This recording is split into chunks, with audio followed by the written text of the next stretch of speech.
السلام عليكم ورحمة الله. إن الحمد لله نحمده ونستعينه ونؤمن به ونتوكل عليه ونعوذ بالله من شرور أنفسنا ومن سيئات أعمالنا. من يهده الله فلا مضل له ومن يضلل فلا هادي له. وأشهد أن لا إله إلا الله وحده لا شريك له. وأشهد أن محمدا عبده ورسوله أرسله بالهدى ودين الحق ليظهره على الدين كله ولو كره المشركون. اللهم صل على محمد وعلى آل محمد كما صليت على إبراهيم وعلى آل إبراهيم إنك حميد مجيد. اللهم بارك على محمد وعلى آل محمد كما باركت على إبراهيم وعلى آل إبراهيم إنك حميد مجيد.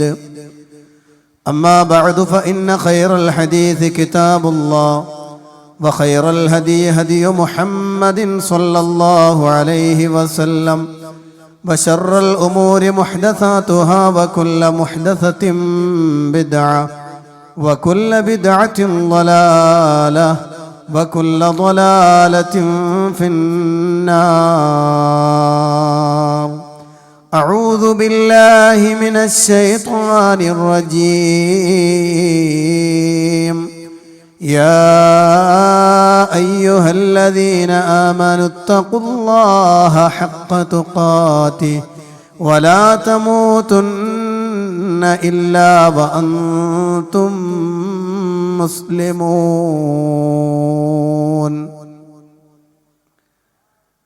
വേദിയിലുള്ള പണ്ഡിതന്മാർ,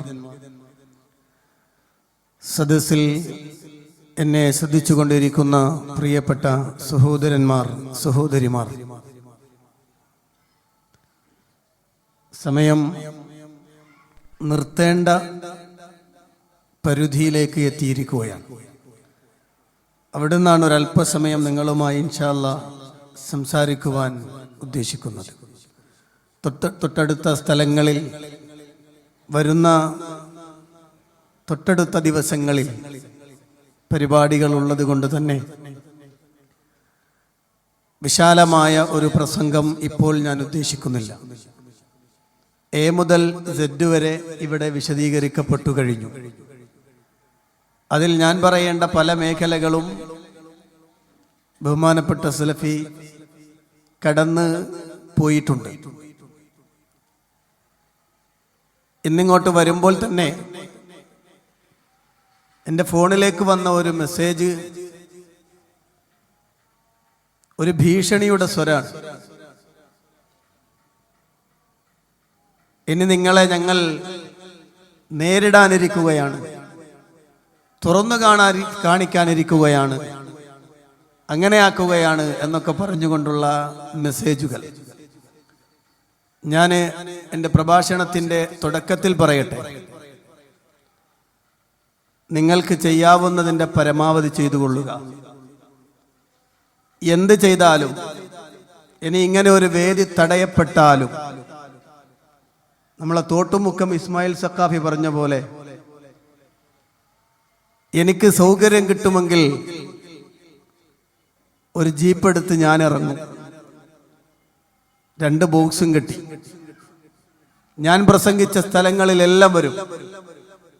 എന്നിട്ട് ഞാൻ പറയും, നിങ്ങളുടെ വാദം അബദ്ധമാണ്, നിങ്ങൾ നിൽക്കുന്നത് ഏറ്റവും അപകടകരമായ വാദത്തിലാണ്.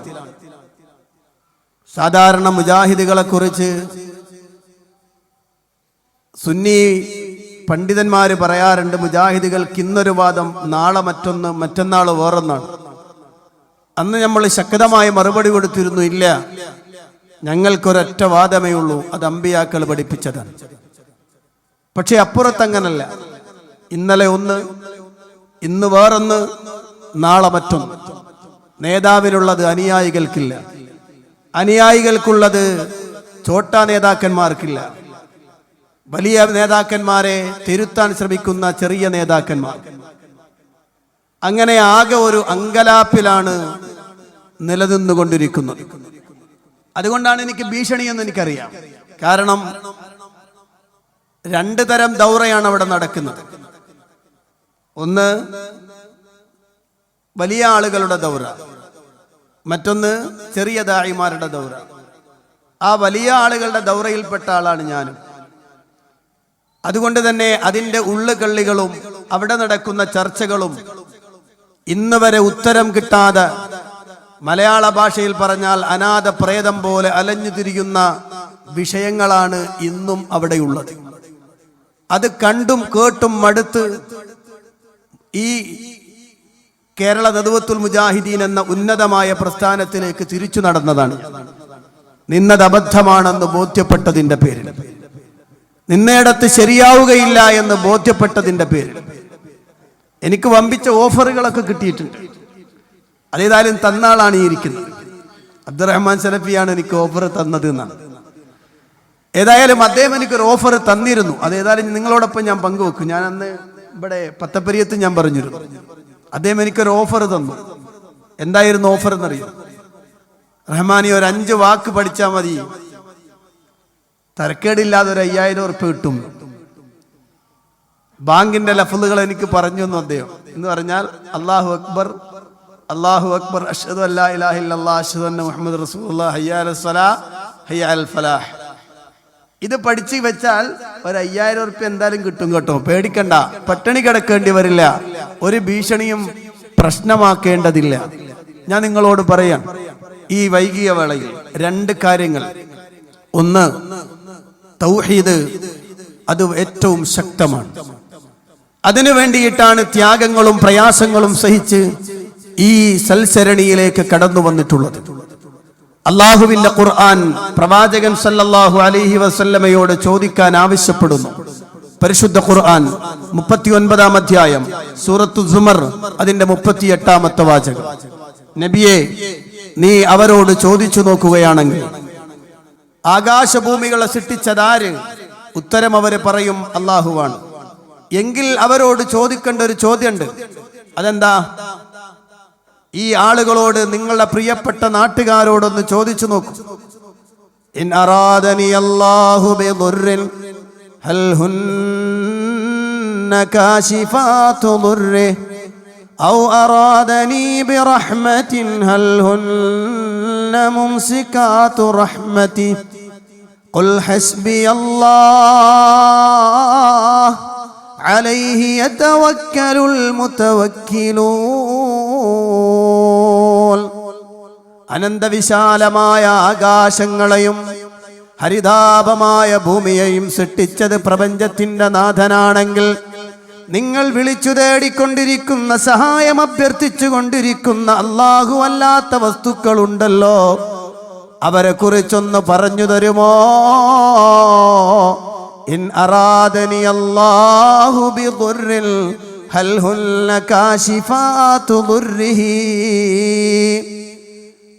പ്രപഞ്ചത്തിന്റെ നാഥൻ എനിക്കൊരു ഉപദ്രവമേൽപ്പിക്കാൻ ഉദ്ദേശിച്ചാൽ, പ്രപഞ്ചത്തിന്റെ നാഥൻ എനിക്കൊരു പ്രയാസം ഉദ്ദേശിച്ചു കഴിഞ്ഞാൽ, ഹൽ ഹുന്ന കാശിഫാതു ദുർരിഹി, നിങ്ങൾ വിളിച്ചു തേടുന്ന ആളുകളുണ്ടല്ലോ അവർക്ക്, നിങ്ങൾ സഹായം തേടിക്കൊണ്ടിരിക്കുന്ന ആളുകളുണ്ടല്ലോ അവർക്ക് ആ ദുരിതക്കടലിൽ നിന്ന് രക്ഷപ്പെടുത്താൻ സാധിക്കുമോ എന്ന് ചോദിക്കൂ നബിയെ.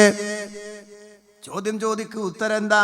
ഉത്തരം എന്തായാലും അടുത്ത ചോദ്യം, ഔ അറാദനി ബിറഹ്മതിൻ ഹൽ ഹുന്ന മുംസികാതു റഹ്മതി.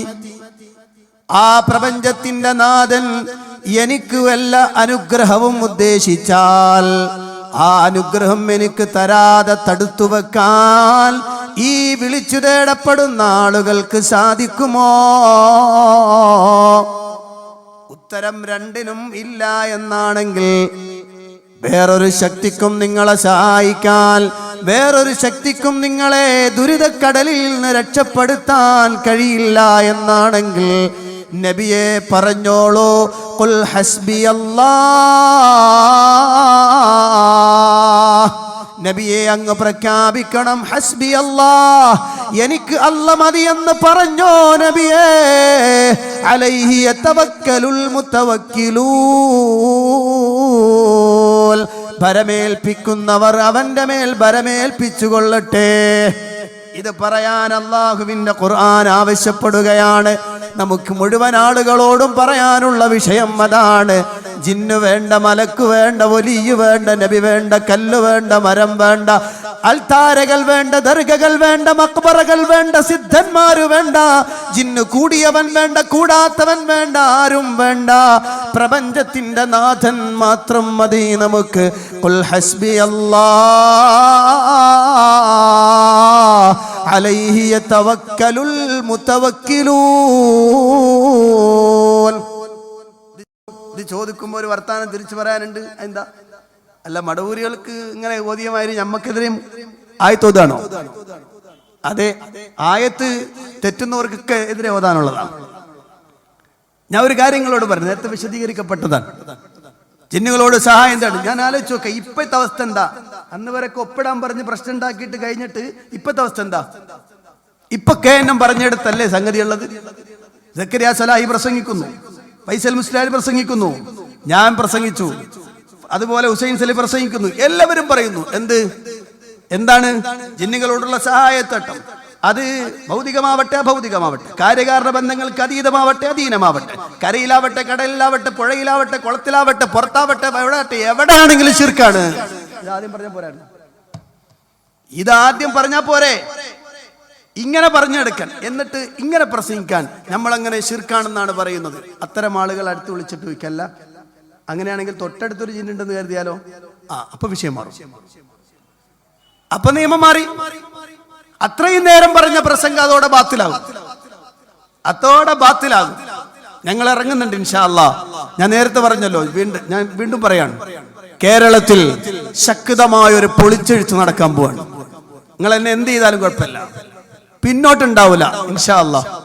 ഒരു പൊളിച്ചെഴുത്ത് കേരളത്തിൽ ജനങ്ങൾക്കിടയിൽ തെറ്റുധാരണ പരത്തപ്പെട്ട ഏതൊക്കെ വിഷയങ്ങളുണ്ടോ അതിലെല്ലാത്തിലും കൃത്യമായ ഒരു പൊളിച്ചെഴുത്ത് ഇൻഷാ അല്ലാഹ് വരും നാളുകളിൽ നിങ്ങൾക്ക് പ്രതീക്ഷിക്കാം.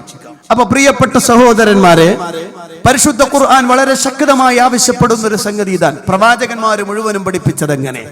ഇനി ഏതെങ്കിലും ഒരു പ്രയാസഘട്ടത്തിൽ അല്ലാഹു അല്ലാത്തവരോട് സഹായം തേടാൻ എവിടെങ്കിലും ഒരു വാദം ശിർക്കല്ലാത്തൊരു വാദം, അനുവദിക്കപ്പെട്ടൊരു മേഖല വേണ്ട, ഒരു നിഷിദ്ധമായ മേഖല ഉണ്ടോ? ഇല്ല. ഉദാഹരണം ഞാൻ പറഞ്ഞു, പരിശുദ്ധ ഖുർആൻ എന്ന് പഠിക്കാം നമുക്ക്. പരിശുദ്ധ ഖുർആനിലെ ഒരു ആയത്തിന് വിശദീകരണം പറയാം. ആ വിശദീകരണത്തിന് മുമ്പ് ഞങ്ങളോട് പറയാം. കഴിഞ്ഞ പ്രാവശ്യം ഞാൻ ചോദിച്ചിരുന്നാണ്, നമ്മൾ അബൂജഹലിന്റെ പേര് കേട്ട് എന്താ പറയാ ലാനത്തുല്ലാഹി അലൈഹി എന്ന് പറയും. അപ്പോ അബൂജഹലിന്റെ പേര് കേട്ട് എന്ത് പറയും? നമ്മള് ലാനത്തുല്ലാഹി അലൈഹി അല്ലേ? ശരി. എന്നാൽ ഇക്രിമയുടെ പേര് കേട്ട് എന്ത് പറയും? എന്താ മിണ്ടാത്ത്? റളിയല്ലാഹു അൻഹു എന്ന് പറയും. എന്താ വ്യത്യാസം? ഒരാൾ അള്ളാഹുവിന്റെ പ്രവാചകൻ പഠിപ്പിച്ചെന്ന ആദർശം അംഗീകരിച്ചില്ല. അയാൾക്ക് മനസ്സിലായ മേഖലകൾ ഉണ്ടായിരുന്നു, അയാൾക്ക് മാറാൻ പറ്റിയ സന്ദർഭങ്ങൾ ഉണ്ടായിരുന്നു, മാറിയില്ല. അതേ സമയത്ത് ഇക്രിമയോ മക്കം ഫത്ഹിന്റെ അന്ന് അള്ളാഹുവിന്റെ ഹബീബ് വരുന്നത് കണ്ടു പേടിച്ചിട്ട് ഓടുകയാണ്. അദ്ദേഹം മക്കയിൽ നിന്ന് പലായനം ചെയ്യുകയാണ്. നേരെ കടന്നുപോയി അദ്ദേഹം ഓടി പോയുന്നു. ഒരു കപ്പലിൽ കയറി യാത്ര തിരിക്കുകയാണ്. സമുദ്രത്തിന്റെ മധ്യഭാഗത്തേക്ക് അതാ കപ്പലെത്തുകയാണ്. ആ സമയത്ത്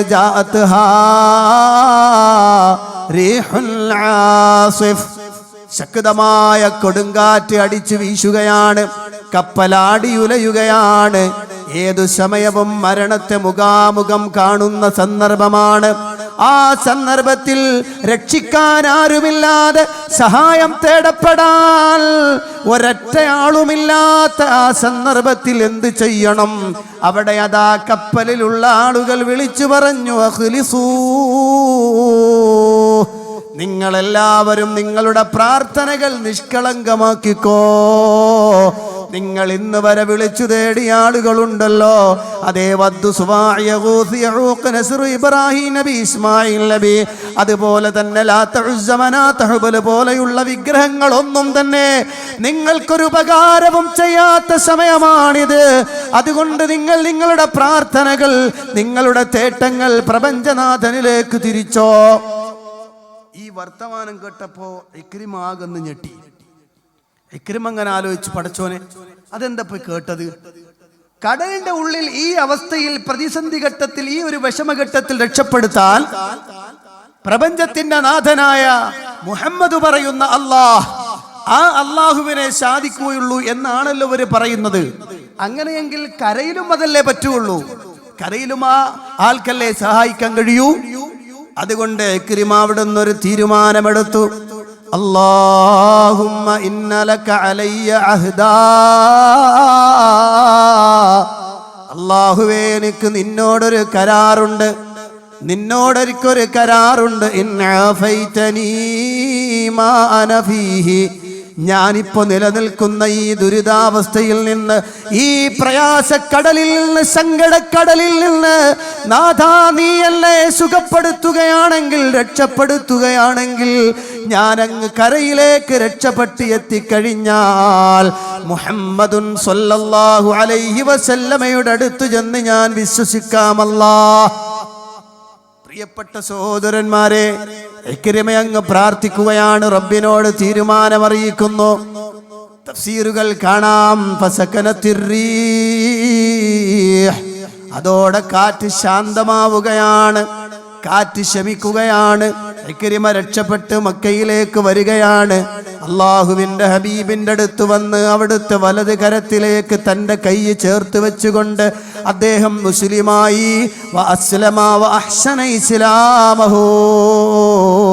തഫ്സീർ ഗ്രന്ഥങ്ങളിൽ നമ്മൾ കാണുകയാണ്, ഏത് പ്രതിസന്ധി ഘട്ടങ്ങളിലും, ഏത് വിഷമഘട്ടങ്ങളിലും, ഏത് വിജന പ്രദേശത്തും, ഏത് വിജനക്കടലിലും, ഏത് സമയത്തും നിങ്ങൾക്ക് രക്ഷ നൽകാൻ, നിങ്ങളുടെ സങ്കടങ്ങൾ അകറ്റാൻ, നിങ്ങളുടെ പ്രയാസങ്ങൾ അകറ്റാൻ പ്രപഞ്ചത്തിന്റെ നാഥനല്ലാതെ മറ്റൊരാളുണ്ടോ എന്ന ചോദ്യം പ്രവാചകന്മാര് ചോദിച്ച ചോദ്യമാണ്.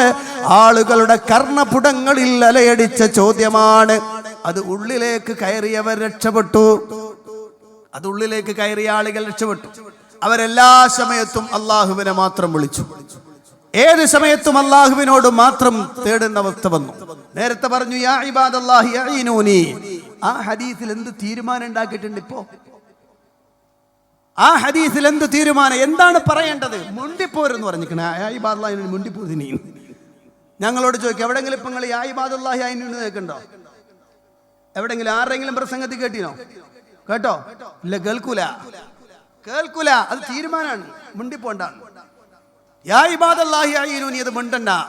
പലപ്പോഴും സംവാദത്തിന് പോകേണ്ട ചർച്ചകളിൽ, മുഖാമുഖത്തിന്റെ ചർച്ചയിൽ ഇരിക്കുമ്പോഴൊക്കെ നിങ്ങൾ മുണ്ടല്ലേ, മിണ്ടായിരിക്കും.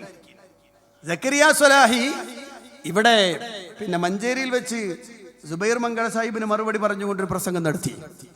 ആ പ്രസംഗത്തിൽ മൂപ്പര് യാ ഇബാദല്ലാഹി യഈനൂനി എന്ന വിഷയം ചർച്ചയ്ക്ക് വന്നു. പിറ്റേന്ന് ഞങ്ങള് വേറെ വിഷയത്തിന് ചർച്ചയ്ക്ക് പോകുന്ന ദിവസം അന്നവിടെ കൂടി ചർച്ചയിൽ പറഞ്ഞു, നിങ്ങൾ അത് പിന്നെ എടുത്തിട്ടല്ലേ ആ യാ ഇബാദല്ലാഹി യഈനൂനി വിടുന്നില്ല, നിങ്ങൾ പിന്നെ അതുമ്പോ തന്നെ കൂടുക എന്ന് ചോദിച്ച് അവർക്ക് തന്നെ പ്രയാസത്തിലാണ്. യാ ഇബാദല്ലാഹി യഈനൂനി എന്ന സാധനം, എന്ന ഈ ഹദീസ് എന്ന് വിളിക്കപ്പെടുന്ന ഈ സാധനം, അത് വേണോ വേണ്ടേ, ചർച്ച ചെയ്യണോ ചർച്ച ചെയ്യണ്ടേ, പറയണോ പറയണ്ടേ, സഹീഹാക്കണോ ലഈഫാക്കണോ അനുവദനീയമാക്കണോ, ആകെ അങ്കലാപ്പിലാണ്. ഒരു കൃത്യമായ തീരുമാനം പറ, ഒരു കൃത്യമായ തീരുമാനം. ഒന്നെങ്കിൽ അത് സ്വഹീഹാണ്, അതുകൊണ്ട് ചെയ്യാം, അല്ലെങ്കിൽ ലഈഫാണ്, അതിനെ സമ്പൂർണ്ണമായിട്ട് ഒഴിവാക്കി വെക്ക്. ഇല്ല, അതൊന്നും പറയാൻ പറ്റാത്ത സങ്കടക്കടലിൽ, പ്രയാസത്തിന്റെ അവസ്ഥയിലാണ് ഇന്ന് അവിടെ ഉള്ളത്. നമുക്ക് മനസ്സിലാകുന്നൊരവസ്ഥ. ഓരോ സമയത്തും ഓരോ ചർച്ചകളും ആ റൂട്ടിൽ പോയിക്കൊണ്ടിരിക്കുകയാണ്. പ്രിയപ്പെട്ട സഹോദരന്മാരെ, എന്തിനായിരുന്നു ഈ ആവശ്യമില്ലാത്തൊരു ചർച്ച? എന്തിനാണ് ഈ വാതിൽ തുറന്നത്? എന്തിനാണ് ഈ പ്രയാസത്തിന്റെ, ആളുകളെ കഷ്ടപ്പെടുത്തുന്ന, ആളുകളെ സങ്കടത്തിലാക്കുന്ന, അല്ലെങ്കിൽ ആളുകൾ അപകടത്തിൽ കൊണ്ടുപോയി ചാടിക്കുന്ന ഈ കവാടം എന്തിനു തുറന്നു? എന്തിനാണ് അതിങ്ങനെ ചർച്ച ചെയ്യപ്പെടുന്നത്? ഇപ്പോഴും അനാവശ്യമായ ചർച്ചകളിലൂടെ നടന്നുകൊണ്ടിരിക്കുകയാണ്. എൻ്റെ പ്രിയപ്പെട്ട സഹോദരന്മാരെ, അവിടെ നമ്മൾ ഒരു കാര്യം കൂടി മനസ്സിലാക്കേണ്ടതുണ്ട്. ഈ സമൂഹം എവിടെ എത്തുമെന്നതിൻ്റെ, ഈ സമൂഹം എങ്ങോട്ടാണ് സഞ്ചരിക്കുന്നത്? അള്ളാഹുവിന്റെ പ്രവാചകൻ സല്ലല്ലാഹു അലൈഹി വസല്ലം പഠിപ്പിച്ച ആ സുന്ദരമായ ആശയം അവിടെ നിൽക്കണം എന്ന് പ്രവാചകൻ സല്ലല്ലാഹു അലൈഹി വസല്ലം നമ്മളെ പഠിപ്പിക്കുന്നു. പരിശുദ്ധ ഖുർആൻ നമ്മളെ പഠിപ്പിക്കുന്നു. നിങ്ങൾക്കറിയില്ലേ, പരിശുദ്ധ ഖുർആൻ സൂറത്ത് അഹ്സാബ് 33-ാം അധ്യായം സൂറത്ത് അഹ്സാബ് അതിന്റെ 36-ാമത്തെ വാചകത്തിൽ അല്ലാഹുവിന്റെ ഖുർആൻ പഠിപ്പിക്കുന്നത് വമാ കാന ലിമുഅ്മിനിൻ വലാ മുഅ്മിന ഇദാ ഖദല്ലാഹു വറസൂലുഹു അംറാ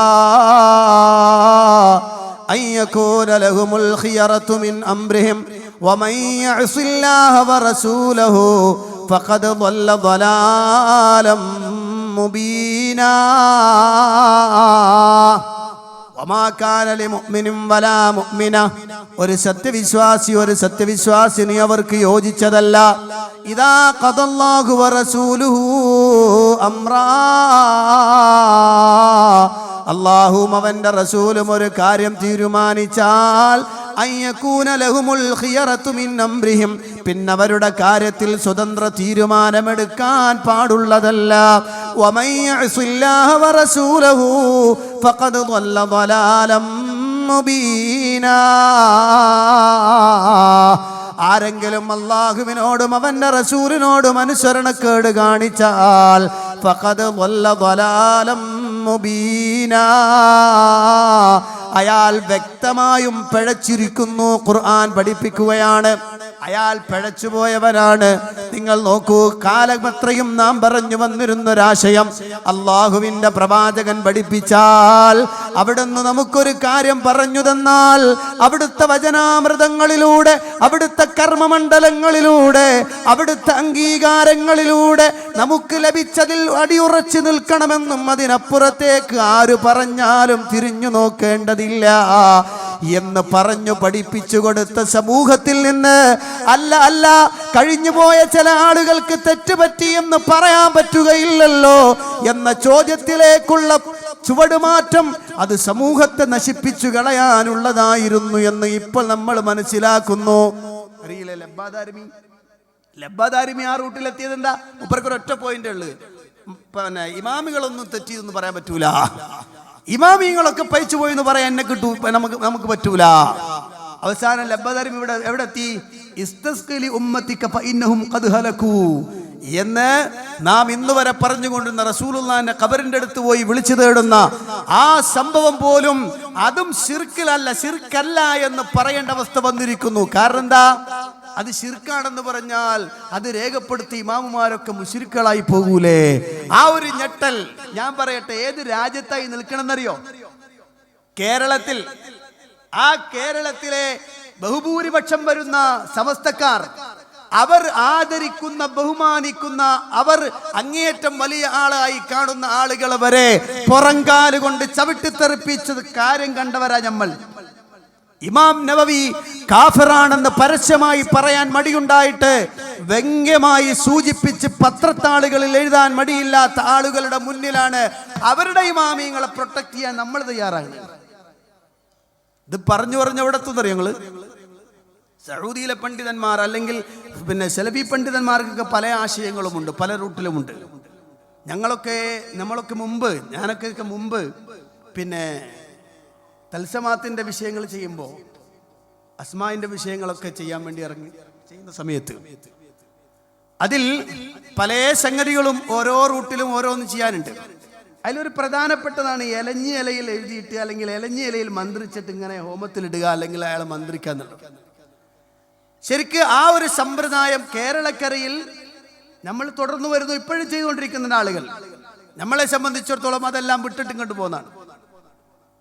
എന്നാൽ നിങ്ങൾക്ക് ഗൾഫിൽ നിന്ന് ലഭിക്കുന്ന കിതാബുകൾ കാണാം. ആ കിതാബുകളിൽ ഇതിനോട് സമാനമായ ചില കിസ്സകൾ കാണാം. അതിൽ എലന്ത ഇല എന്നാ പറയാം. നമ്മൾ മലയാളത്തിൽ അർത്ഥം പറയും, ഉസ്താദ്മാരൊക്കെ പറഞ്ഞ് എലന്ത ഇല എന്നാ പറയാം. ഈ ഇലയിലാണ് അവർ ചെയ്യാൻ പഠിപ്പിക്കുന്നത്. ഒരാൾ പറയാണ്, പടച്ചോനെ അത് ചെയ്യൽ തെറ്റാണെന്ന് പറയാൻ പറ്റൂല, കാരണം അതൊരു ഇമാമിന്റെ ഫത്വല്ലേ, ഇമാമ് പറഞ്ഞതല്ലേ, ഒരു പണ്ഡിതൻ പറഞ്ഞ, ഒരു സലഫി പണ്ഡിതൻ പറഞ്ഞല്ലേ, എങ്ങനെ ഉൾക്കൊള്ളാതിരിക്കും? അവിടെയാണ് നമ്മളുടെ പ്രധാനപ്പെട്ട പോയിന്റ് മറക്കാതിരിക്കണം. അതെന്താ? അള്ളാഹുവിന്റെ ഹബീബാണ് ദീന് പഠിപ്പിച്ചു തന്നത്. നബി സല്ലല്ലാഹു അലൈഹി വസല്ലമയാണ് ദീനിന്റെ ആശയം ലോകത്തിന് പകർന്നു നൽകിയത്. ആ പ്രവാചകൻ സല്ലല്ലാഹു അലൈഹി വസല്ലം ചെയ്തിട്ടില്ലാത്ത, ആ പ്രവാചകൻ കൽപ്പിച്ചിട്ടില്ലാത്ത, ആ പ്രവാചകന്റെ സ്വഹാബികൾക്ക് നിർദ്ദേശം നൽകിയിട്ടില്ലാത്ത ഏത് പുതിയ പുതിയ വിഷയങ്ങൾ ആര് കൊണ്ടുവന്നാലും, അതിനേത് റൂട്ടിൽ കൊണ്ടുവന്ന് വെക്കാൻ ശ്രമിച്ചാലും അവിടെയൊക്കെ മുജാഹിദുകൾ മുമ്പ് ചോദിച്ചൊരു ചോദ്യമുണ്ട്: അല്ലാഹുവിന്റെ റസൂൽ ചെയ്തിട്ടുണ്ടോ? അവിടുത്തെ റസൂലുള്ളാഹി സ്വല്ലല്ലാഹു അലൈഹി വസല്ലം പറഞ്ഞിട്ടുണ്ടോ? അവിടുത്തെ സ്വഹാബികൾ അത് മനസ്സിലാക്കിയിട്ടുണ്ടോ? ആ സ്വഹാബികൾ പഠിപ്പിച്ചു തന്ന ആശയമാണോ ഇതെന്ന് ചോദിച്ചിരുന്ന ശക്തമായ ചോദ്യങ്ങൾ അത് കേരളക്കരയിലതാ സലഫി പ്രബോധന രംഗത്ത് അലയടിച്ചു നിൽക്കുന്നതാണ്. അതിൽ നിന്ന് ഇപ്പോൾ ചുവട് മാറുന്നത് ശരിയായ ഏർപ്പാടല്ല. ഇന്നിപ്പോ അത് ചോദിക്കണമെന്ന് വേണ്ട, അവിടെ ഉണ്ടോ? ആയിക്കോട്ടെ, എന്നാലും അങ്ങ് ചെയ്യാം. അവിടെയാൾ എന്നാ പിന്നെ അതും ചെയ്യാം. അങ്ങേ ഈ ഒരു അവസ്ഥയിലേക്ക് മാറുന്ന അതിദാരുണമായ കാഴ്ചകൾ നമ്മൾ കാണുന്നു. ഞാൻ പറഞ്ഞത് വെറുതെ അല്ല. ഇൻഷാ അല്ലാഹ് ഈ റൂട്ടിലാണ് പോണതെങ്കിൽ ഇപ്പൊ എന്തായാലും അവിടുത്തെ അവസ്ഥ എന്താ, എനിക്ക് വല്ലാത്ത വിഷമം തോന്നുന്നുണ്ട്. ഇന്നലെ ഞാൻ ഖുതുബ കഴിഞ്ഞ് ഈരാറ്റുപേട്ടയിൽ ഖുതുബ കഴിഞ്ഞ് ഇറങ്ങി വൈകുന്നേരം ബസ് കാത്ത് ബസ് സ്റ്റാൻഡിൽ നിൽക്കുന്ന സമയത്തുണ്ട് ഒരാൾ വന്നിക്കണം. കണ്ടപ്പോൾ എനിക്ക് മനസ്സിലായി. അപ്പോൾ ഓടി വന്നിട്ട് എൻ്റെ അടുത്ത് സലാം പറഞ്ഞു. ഞാൻ സലാം മടക്കി. എന്ത് പറ്റിയെന്ന് ചോദിച്ചു എന്നോട്. ഒന്നും പറ്റിയില്ലല്ലോ. അല്ല, എന്തേ പറ്റിയത്? ഇല്ല, ഒന്നും പറ്റിയില്ല. അല്ല, എന്താ നിങ്ങൾ മാറിയത്? ബസ് സ്റ്റാൻഡിൽ നിന്നിട്ട് ഇപ്പോൾ പറയാൻ പറ്റൂലല്ലോ. അപ്പോൾ ഞാൻ സൂചിച്ചു, മോനെ, നിങ്ങൾ മനസ്സിലാക്കിയതിനപ്പുറത്തേക്ക് മനസ്സിലാക്കിയ ആളാണ് ഞാൻ. നിങ്ങൾ സാധാരണ മനസ്സിലാക്കിയ സംഗതികളെക്കാൾ അപ്പുറം. അതായത് സ്റ്റേജിൽ ഒരു ഉദാഹരണം ഞാൻ പറയാം. ഇത്രയധികം ഭിന്നിപ്പ് ശക്തമായി നിൽക്കുമ്പോൾ അതിൻ്റെ ഇടയിൽ അങ്ങോട്ടും ഇങ്ങോട്ടുമുള്ള പൊരുത്തക്കേടുകളും വാഗ്വാദങ്ങൾ നടക്കുന്നതിൻ്റെ ഇടയിലാണ് നന്ദിയിൽ മുഖാമുഖം നടക്കുന്നത്. അന്നവിടെ വെച്ച് സംസാരിച്ച വർത്തമാനം ഞങ്ങളെല്ലാവരും ഒന്നാണ് എന്നാണ്. ഞങ്ങളെല്ലാവരും ഒന്ന്. ഈ കേൾക്കുന്ന ആളുകൾ വിചാരിക്കുക ശരിയാണ്, പക്ഷെ അതിൻ്റെ ഉള്ളിലെത്തിയാലോ തഹ്സബുഹും ജമീഅൻ വഖുലൂബുഹും ശത്താ എന്ന് പറഞ്ഞ അവസ്ഥയിലാണ്. ഇല്ല, ഒന്നിക്കാൻ സാധിക്കൂല. ഓരോരുത്തരും അവരവർ. റുഖിയ ശർഇയ്യ അത് പിന്നെ തവഖുഫാണോ അതോ ഇജ്തിഹാദിയാണോ? ചർച്ചയാണ്, തീരുമാനമായിട്ടില്ല. ഇപ്പൊ തീരുമാനമായിട്ടുണ്ടോ എന്ന് എനിക്കറിയില്ല കേട്ടോ. ഇനി തീരുമാനമാക്കിയെന്ന് എന്ന് പറഞ്ഞാൽ പിന്നെ പ്രശ്നമൊന്നുമില്ല. തീരുമാനമായിട്ടുണ്ടോ? ഇല്ല. എന്തും ചെയ്യാമോ? ചില ആളുകൾ പറഞ്ഞു ഓരോരുത്തരുടെ തജ്രിബത്തനുസരിച്ച് ചെയ്യട്ടെ. ആയിക്കോട്ടെ, തജ്രിബത്തനുസരിച്ച് ചെയ്താൽ പിടുത്തം വിടും സംഗതി. അതിപ്പോ എവിടെ എത്തുമെന്ന് പറയാൻ പറ്റൂല. എന്തായാലും ഞാൻ പറഞ്ഞു വരുന്നത്, അള്ളാഹുവിന്റെ പ്രവാചകൻ സ്വല്ലല്ലാഹു അലൈഹി വസല്ലം പഠിപ്പിച്ച ആശയത്തിൽ നിൽക്കണം. അപ്പോ ഇയാളോട് ഞാൻ പറഞ്ഞു ഇങ്ങനത്തെ ചില പ്രശ്നങ്ങളുണ്ട്. ആ ചങ്ങായിന്റെ മുഖം അങ്ങോട്ട് വലിഞ്ഞു മുറുകാൻ തുടങ്ങിയിരിക്കണം. അപ്പൊക്ക് തോന്നി ഇതിവിടെ പ്രശ്നമാകും, അങ്ങോട്ട് ഒച്ചപ്പാടുണ്ടാകുന്നു. നിറയെ മുസ്ലിങ്ങളൊക്കെ നിൽക്കണ സ്ഥലം. അപ്പൊ ഞാൻ പറഞ്ഞു, സഹോദര, നമുക്കൊരു കാര്യം ചെയ്യും, ഇൻഷാ അല്ലാഹ് നിങ്ങൾ പിന്നെ വിളിക്കും, നമുക്ക് പിന്നെ സംസാരിക്കാം. ഇവിടെ എൻ്റെ ഫോൺ നമ്പർ പറഞ്ഞു കൊടുത്തു, ഈ ഫോൺ നമ്പറിൽ വിളിച്ചാൽ മതി. ഇപ്പോഴും ഫോൺ എടുക്കുന്നവരെ എനിക്ക് പേടി കേട്ടോ. ഇപ്പോഴും പേടിയാണ്. ഫോൺ വരുമ്പോൾ ഇങ്ങനെ നോക്കും ഞാൻ. എല്ലാവരും വിളിച്ചിട്ട് അതിന് നിങ്ങൾ മാറാനുള്ള കാരണം പറയും ഇങ്ങോട്ട്. അങ്ങനൊന്നും പറയാൻ പറ്റൂല മോനെ, പലരുടെയും പണി അതാണ്. ഒരാൾക്ക് ഞാൻ കൃത്യമായിട്ട് പറഞ്ഞു കൊടുത്തിട്ടുണ്ട്. വയനാട്ടിൽ നിന്ന് ഒരാൾ എന്നെ വിളിച്ചു. ഞാൻ മംഗലാപുരത്തുള്ള സമയത്ത് എൻ്റെ അടുത്ത് മാറിയതുമായി ബന്ധപ്പെട്ട് ഞാൻ പ്രസംഗിക്കുന്ന സദസ്സ് ഏതാണെന്ന് ചോദിച്ചുകൊണ്ട് പ്രസംഗിച്ചപ്പോൾ അയാൾ വിളിച്ചപ്പോൾ ഞാൻ പറഞ്ഞു, അടന്ന് തന്നെ അവൻ മുറിച്ചിട്ട് ക്ലിപ്പിട്ടു. അതിനുശേഷം അയാൾ വീണ്ടും വിളിച്ചു കഴിഞ്ഞ ദിവസം. അപ്പൊ ഞാൻ പറഞ്ഞു, ഏതായാലും ഈ ക്ലിപ്പ് മുറിച്ചിട്ടല്ലേ, ഇൻഷാ അല്ലാഹ് നിനക്ക് ഞാൻ കുറച്ച് ക്ലിപ്പ് തരാം, ശക്തമായിട്ട് മുറിച്ചിട്ടോളിയും കഷ്ണങ്ങളാക്കിയിട്ടോളിയും എന്ന് പറഞ്ഞിട്ട് തുടക്കം മുതൽ അങ്ങോട്ട് പറഞ്ഞു കൊടുത്തു. അപ്പൊ നിങ്ങൾ അങ്ങനെ പറഞ്ഞു, നീ ഏത് ക്ലിപ്പ് മുറിച്ചിട്ടോളാൻ പറഞ്ഞു. ഞാൻ മുമ്പ് പ്രസംഗിച്ച ക്ലിപ്പുകളൊക്കെ മുറിച്ചിട്ടോളൂ, എനിക്കൊരു കുഴപ്പമില്ല, എനിക്കൊരു പ്രശ്നമല്ല. ഇത് കേട്ടോ, ഈ സാധനങ്ങളൊക്കെ നിങ്ങൾ മുറിക്കണം, ഓരോന്നോരോന്നായിട്ട് മുറിച്ചിട്ടോ. കാരണം ഇത് നിങ്ങൾക്ക് എന്തൊക്കെ ചെയ്യുമെന്ന് എനിക്കറിയാം. അതുകൊണ്ട് നിങ്ങൾ ആവശ്യത്തിനേറെ മുറിച്ചിട്ടോളിൻ, എനിക്കൊരു കുഴപ്പം വരാനില്ല കേട്ടോ എന്ന് ഞാൻ പറഞ്ഞു. മുറിച്ചിട്ടോളി എന്ന് പറഞ്ഞു. അങ്ങനെ ആ ചങ്ങായിക്ക് മാത്രമേ ഞാൻ ഫോണിൽ സംസാരിച്ചിട്ടുള്ളൂ. ബാക്കി ആരോടും എല്ലാവരും വിളിച്ചിട്ടേക്ക് എന്താ മാറിയത് എന്റെ ഇപ്പൊ ഞാൻ മാറിയത് എന്താ, ഈ കഥ കൊണ്ട് പറഞ്ഞു കൊടുത്താൽ ഓല് വിശ്വസിക്കുമോ?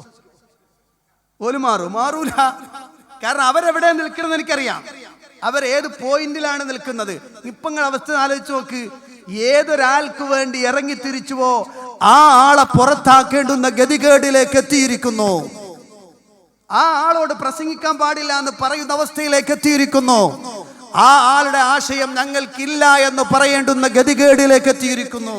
പ്രിയപ്പെട്ട സഹോദരന്മാരെ, നിങ്ങളൊന്ന് ആലോചിച്ചു, എന്താണ് അവസ്ഥ? കഴിഞ്ഞ ദിവസം ഞാൻ പറഞ്ഞു, കേരള നദ്വത്തുൽ മുജാഹിദീൻ എന്ന സംഘടന, അതിന്റെ പണ്ഡിത സംഘടനയായ കേരള ജംഇയ്യത്തുൽ ഉലമ, ആ ജംഇയ്യത്തുൽ ഉലമ ചെയ്തത് 100% ശരിയാണെന്ന് ഇപ്പൊ ബോധ്യപ്പെടാൻ. നിങ്ങളൊന്ന് ആലോചിച്ച് നോക്ക്. ഇപ്പൊ എന്താ പറഞ്ഞത്? സെലഫി ഇവിടെ വെല്ലുവിളിച്ചു. സെലഫി പറയുന്നുണ്ട് സംവാദം തയ്യാറായിക്കോളി. 6 മാസം സംവാദം നടത്താൻ പാടില്ലെന്നപ്പോ പുതിയ നിയമം. ഏറ്റവും പുതിയ ചർച്ചയിൽ ഏറ്റവും പുതിയ തീരുമാനം എടുത്തത് 6 മാസം വരെ സംവാദം വേണ്ടെന്നാ. എന്താ സംവാദം വേണ്ടെന്ന് പറയാൻ കാരണം? ആ ഒരു അവസ്ഥയിലാണ്. ഇത് ഞാൻ വെറുതെ പറഞ്ഞതല്ല, കൃത്യമായ പ്രൂഫ് നിങ്ങൾക്ക് ലഭിക്കും, കൃത്യമായ തെളിവുണ്ട്. അങ്ങനെ ഇപ്പോഴത്തെ അവസ്ഥയിൽ എന്ത് ചെയ്യണമെന്നറിയാതെ കഷ്ടപ്പെടുന്ന ഒരു ആൾക്കൂട്ടമായി മാറുകയാണ്. പൊതുജനങ്ങളുടെ മുന്നിൽ എല്ലാം ശരിയാണെന്ന് ബോധ്യപ്പെടുത്തുക. അതിന്റെ ഉള്ളിൽ കയറിയാൽ, ഞാൻ ചോദിക്കട്ടെ, ഇവിടെ ഹുസൈൻ സലഫി പ്രസംഗിച്ചല്ലോ. ഹുസൈൻ സലഫിയോട് ഞാൻ വിനീതമായി ചോദിക്കുകയാണ്. ചില കാര്യങ്ങൾ എനിക്ക് തുറന്ന് സംസാരിക്കേണ്ടതുണ്ട്, ഏതായാലും ഞാനത് പറയണില്ല. കാരണം എൻ്റെ പ്രധാനപ്പെട്ട ചില ആളുകൾ എന്നോട് പറഞ്ഞു, നിങ്ങൾ പ്രസംഗിക്കുമ്പോൾ ദയവ് ചെയ്ത് പിന്നെ ഒരു വിഴുപ്പലക്കൽ ഉണ്ടാവരുത് എന്ന് പറഞ്ഞു. അതുകൊണ്ട് ഞാൻ ആ റൂട്ടിലേക്കൊന്നും നീങ്ങണില്ല. പക്ഷേ അങ്ങനെ വന്നാൽ ചിലപ്പോൾ എന്ത് ചെയ്യണം, എനിക്കും പറയേണ്ടി വരും. അതവിടെ നിൽക്കട്ടെ. ഹുസൈൻ സലഫിയോട് ഞാൻ പറയാൻ, നിങ്ങൾക്ക് ഇനി അടുത്ത പ്രാവശ്യമെങ്കിലും ഒന്ന് പറയുമോ, സക്കരിയ സ്വലാഹി തുടരുന്ന വാദങ്ങൾ അല്ലെങ്കിൽ ഇന്ന് നിലനിൽക്കുന്ന വാദങ്ങൾ ശരിയാണെന്നും ആ വാദം എനിക്കുണ്ടെന്നും അത് ഇന്ന ഹദീസിന്റെ ആയത്തിന്റെ അടിസ്ഥാനത്തിലാണെന്നും കൃത്യമായി പ്രസംഗിക്കാൻ ബഹുമാനപ്പെട്ട സലഫി നിങ്ങൾക്ക് സാധിക്കുമോ? ഇല്ല എന്ന് എനിക്ക് ഉറപ്പിച്ചു പറയാൻ കഴിയും. അല്ലെങ്കിൽ സലഫി ഒന്ന് നിഷേധിക്കട്ടെ, എനിക്ക് ഉറപ്പിച്ചു പറയാൻ കഴിയും, സലഫിക്ക് ആ വാദത്തിൽ എത്താൻ കഴിയില്ല. അങ്ങനെ എത്താൻ കഴിയില്ല. എന്നെ മുനാഫിഖ് എന്ന് വിളിച്ച് ആക്ഷേപിക്കുന്നവരുണ്ട്, എന്നെ മുനാഫിഖ് എന്ന് വിളിക്കുന്നവരുണ്ട്. ഞാൻ പറയുന്നു, മക്കളെ, എന്നെ മുനാഫിഖ് എന്ന് വിളിക്കുന്നതിനപ്പുറത്തേക്ക് നിങ്ങൾ മനസ്സിലാക്കേണ്ടത്, അപ്പുറത്ത് കുറെ മുനാഫിഖുകൾ ഉണ്ട് എന്ന കാര്യം കൂടി മറക്കണ്ട. അവിടെ ഉള്ളവർ കുറെ ആളുകൾ ഉണ്ട് എന്നുള്ള കാര്യം മറക്കണ്ട. ഓരോരുത്തരും അങ്കലാപ്പിൽ നിൽക്കുന്ന കുറെ ആളുകൾ പറഞ്ഞ് പരിപാടിയൊക്കെ നിർത്തിയിട്ട് വേറെ ഏതെങ്കിലും പണിക്ക് പോകാന്ന് പറഞ്ഞ പ്രബോധകന്മാർ അവിടെ നിൽപ്പുണ്ട്. ഇനിയും അവിടെ ഉണ്ടപ്പുറത്തുണ്ട്. ഞാൻ പറഞ്ഞു വരുന്ന പ്രിയപ്പെട്ട സഹോദരങ്ങളെ, അള്ളാഹുവിന്റെ ദീൻ, ആ ദീനിൽ ചില കുതന്ത്രങ്ങൾ നടത്തി രക്ഷപ്പെടാൻ ശ്രമിച്ചതാണ് ഇപ്പോഴത്തെ പ്രശ്നങ്ങൾക്കൊക്കെ കാരണം. ആ കാരണങ്ങൾ കൃത്യമായി മനസ്സിലാക്കുന്നതിൽ പാവപ്പെട്ട ജനങ്ങൾക്ക് അബദ്ധം സംഭവിച്ചിട്ടുണ്ട്. കേരളത്തിലെ മുജാഹിദ് പ്രവർത്തകരെ, വളരെ വ്യക്തമായി ഞാൻ നിങ്ങളോട് പറയുകയാണ്, പുറത്ത് നിങ്ങൾ കാണുന്നതല്ല, ഉള്ളിലെ ചർച്ചകളൊന്നും, അകത്ത് നിങ്ങൾ കാണുന്ന ആളുകളൊന്നും, ഈ ആളുകൾക്ക് പരസ്പരം പോലും വിശ്വാസം നഷ്ടപ്പെട്ട അവസ്ഥയിലാണ് എന്നുകൂടി നിങ്ങൾ അറിയേണ്ടതുണ്ട്. ഒരാൾ വന്നാൽ മറ്റേയാൾ വരരുത് എന്ന് പറയുന്ന അവസ്ഥ വരെ ഉണ്ട്. ആ ഒരു അവസ്ഥയിൽ വരെ ഉണ്ട്. ചില ആളുകൾ വർത്താനം പറഞ്ഞാൽ വേണ്ട, മൂപ്പരെ വിളിച്ചാൽ ശരിയാവൂല. കാര്യകാരണ ബന്ധം ഏറ്റവും കൂടുതൽ ചർച്ച ചെയ്യപ്പെടുന്നതാണ്. ഏറ്റവും പേടിക്കാണ് അതിനെ. മംഗലാപുരം സംവാദത്തിൽ പോകുന്ന സമയത്തും പറഞ്ഞു ആ റൂട്ടിലേക്ക് മാറരുത് എന്ന്. ഞാൻ പറയട്ടെ, ഒരു കാര്യം കൂടി പറഞ്ഞ് അവസാനിപ്പിക്കുകയാണ്.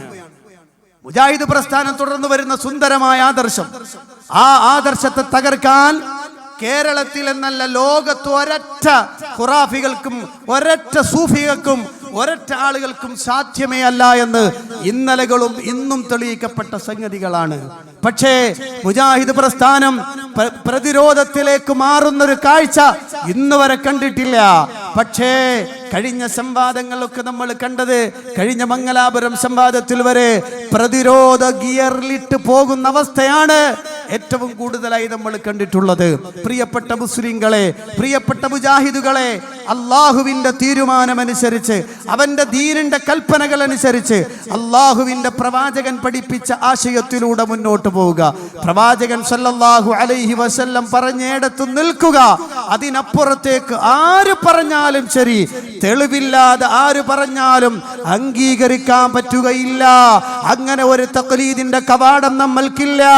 ഇത്തിബാ അല്ലാതെ ഒരു തഖ്ലീദ് വേണ്ട എന്ന് കേരളത്തിൽ പഠിപ്പിച്ച നമ്മൾക്ക് മഹാനായ 4 മദ്ഹബിന്റെ ഇമാമുമാർ, അബൂ ഹനീഫ അൻ-നുഅ്മാൻ അൽ-കൂഫി, മാലിക്, അതുപോലെ മാലിക് ബിൻ അനസ്, മുഹമ്മദ് ബിൻ ഇദ്രീസ് ശാഫിഈ, അഹ്മദ് ബിൻ ഹംബൽ തുടങ്ങുന്ന മഹാരഥന്മാരായ പണ്ഡിതന്മാർ ഇസ്ലാമിക കർമ്മശാസ്ത്രത്തിലെ ഓരോ വിഷയങ്ങളെയും തലനാരിഴ കീറി ചർച്ച ചെയ്ത പണ്ഡിതന്മാർ, ആ പണ്ഡിതന്മാർ പറഞ്ഞ ആശയങ്ങളിൽ വരെ ഖുർആനിന്റെയും സുന്നത്തിന്റെയും എതിരായി, പ്രവാചക ചര്യക്കെതിരായി ചിലത് വന്നു. അത് അംഗീകരിക്കാൻ പാടില്ല, മാറ്റിവെച്ചോളൂ എന്ന് പറഞ്ഞ നമ്മളെ സംബന്ധിച്ചിടത്തോളം, സലഫികളെ സംബന്ധിച്ചിടത്തോളം പിന്നെ എന്തിനാണ് സഹോദര പുതിയ ഒരു വാദം നമ്മൾ ഉണ്ടാക്കിയത്? ചില ആളുകൾ അവർ പറഞ്ഞത് അവിടെ നിർത്തുക, അതിനപ്പുറത്തേക്ക് വേറൊന്നും നമുക്കില്ലല്ലോ. അതുകൊണ്ട് പ്രിയപ്പെട്ടവരെ, ഞാൻ അവസാനിപ്പിക്കുകയാണ്. അള്ളാഹുവിന്റെ പ്രവാചകൻ സല്ലല്ലാഹു അലൈഹി വസല്ലം പഠിപ്പിച്ച ആശയങ്ങൾ എന്തോ ആ ആശയത്തിൽ അടിയുറച്ചു നിൽക്കുക. അതിന്റെ പേരിൽ എന്ത് പ്രയാസം സഹിക്കേണ്ടി വന്നാലും, അതിന്റെ പേരിൽ എന്തൊക്കെ ആക്ഷേപങ്ങൾ കേൾക്കേണ്ടി വന്നാലും, അതിന്റെ പേരിൽ എന്തൊക്കെ പരിഹാസങ്ങൾ ഉണ്ടായാലും അതിലൊക്കെ അടിയുറച്ച് നിന്നുകൊണ്ട് എതിരിടാൻ നമുക്ക് കഴിയണം. ഈ പ്രബോധന സംഘം അതിശക്തമായി മുന്നോട്ട് പോകേണ്ടതുണ്ട്. നിങ്ങളുടെ ഗ്രാമപ്രദേശങ്ങളിൽ മുഴുവനും ഇവരുടെ പൊള്ളയായ വാദങ്ങളെ ജനങ്ങളുടെ മുന്നിൽ കൊണ്ടുവന്ന് ബോധ്യപ്പെടുത്തണം. അല്ലാഹു സുബ്ഹാനഹു വ തആല തൗഫീഖ് നൽകി അനുഗ്രഹിക്കുമാറാവട്ടെ, നമ്മുടെ കർമ്മങ്ങൾ സ്വീകരിക്കുമാറാവട്ടെ. റബ്ബനാ അലൈക തവക്കൽനാ വഇലൈക അനബ്നാ വഇലൈകൽ മസീർ. റബ്ബനാ ആതിനാ ഫിദ്ദുനിയാ ഹസന വഫിൽ ആഖിറതി ഹസനതൻ വഖിനാ അദാബന്നാർ. ആമീൻ ബിറഹ്മതിക യാ അർഹമർ റഹീമീൻ. വൽഹംദുലില്ലാഹി റബ്ബിൽ ആലമീൻ. അസ്സലാമു അലൈക്കും വറഹ്മത്തുള്ളാഹി വബറകാതുഹു.